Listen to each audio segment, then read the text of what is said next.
Good morning, everyone. My name is Sharon, and I'm doing a presentation on social marketing. And I take this opportunity to welcome everyone into today's presentation. The contents of the presentation is introduction to social marketing, how social marketing works and its examples, viable social marketing promotions, and how the social marketing can help improve a company. We'll have the conclusion and finally the reference. We'll begin with the social marketing. What is the definition of social marketing? This is a program that is used in marketing together with other ideas and techniques in order to get a particular behavioral goals for a community based. A good example to social marketing is it's about asking people to stop the habit of smoking in public places or ensuring that their safety is okay when they are driving by ensuring that they put on their safety belts.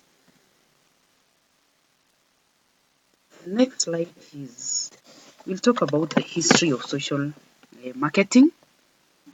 The social marketing started as a formal discipline in 1971 by two guys called Philip Kotler and Gerald Satman.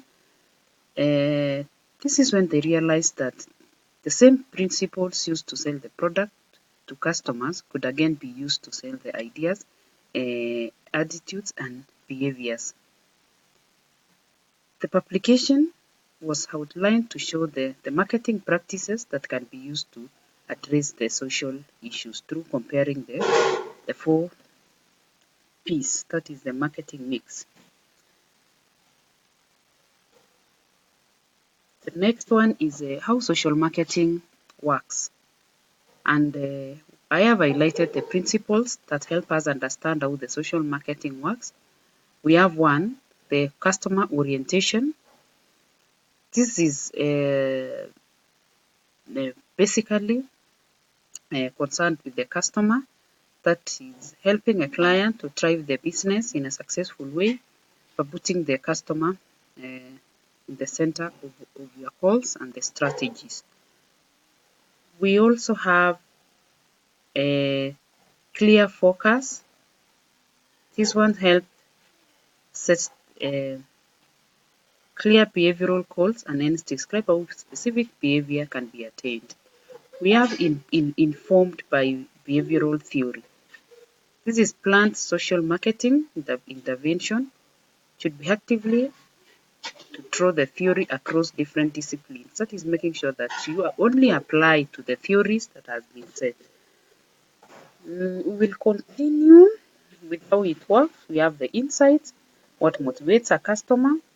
This is driven by actionable insights, that is moving beyond the traditional information and intelligence to looking more closely to why people behave in the way they do and considering their behavioral influence and influencers. We also have exchange, that is increase benefits and reduce the barriers, that is putting strong emphasis on the product they are exchanging, for instance, what they value and consider important. Also require appreciation. Segmentation, this is targets a specific audience. That is looking how different people are responding to the issues, what motivates and what moves them, and how people can be grouped and profiled. We have also mixing methods, that is ensuring that the deep understanding and insight of the customer helps to address the elements of the four P's, that is the place, price, product, and the promotion. Finally, we look at the competition, factors that compete for others' attention. What are these factors? Unwillingness or ability to adopt a desired behavior through looking forward to the competitors. We'll go into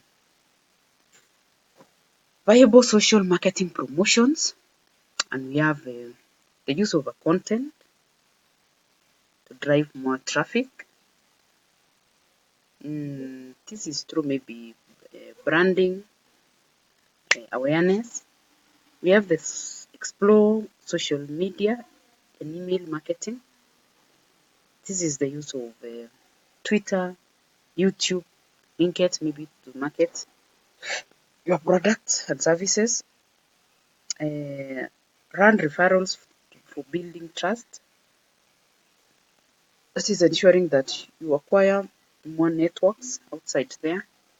These people will help you to market your products through referral.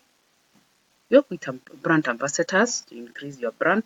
That is recruiting ambassadors in every region to ensure that they market, they advertise your product. Finally, we have the after sales services, that is doing a follow-up on your customers by use of social marketers who are well experienced and skilled, and they are well conversant with the products that they are selling to their customers, and ensuring that the customers is happy or satisfied after they buy our products. We have different types of marketing strategies. That is the social media marketing. That is use of social media platforms. That is Twitter, YouTube, sustainable green marketing. We have commercial marketing, that is used by corporations to promote their product. And in conclusion, we say that social marketing leads to profitability and hence growth of the organization. It socially helps to promote the consumption of the right desired goods. It again helps individuals to be very conscious about their health, hence enable them to practice a health lifestyle. Through social marketing, the organization is able to eradicate many vices that can affect their quality of life. For example, drug addiction, air pollution, health and safety, and many others. Eradicate also social evils that affect the society and the quality of life. We have social marketing. Is one of the cheapest ways of marketing because you don't require a lot of space. It's only the platform that you need, and that is it. And finally, we'll say that one of the best advantages of social marketing is anyone can take advantage of it, even from their own home. This is something that you can do it at the comfort of your zone. And finally, we have the references. And that is the end of my presentation. Thank you so much for your time. Thank you for listening to me. Thank you.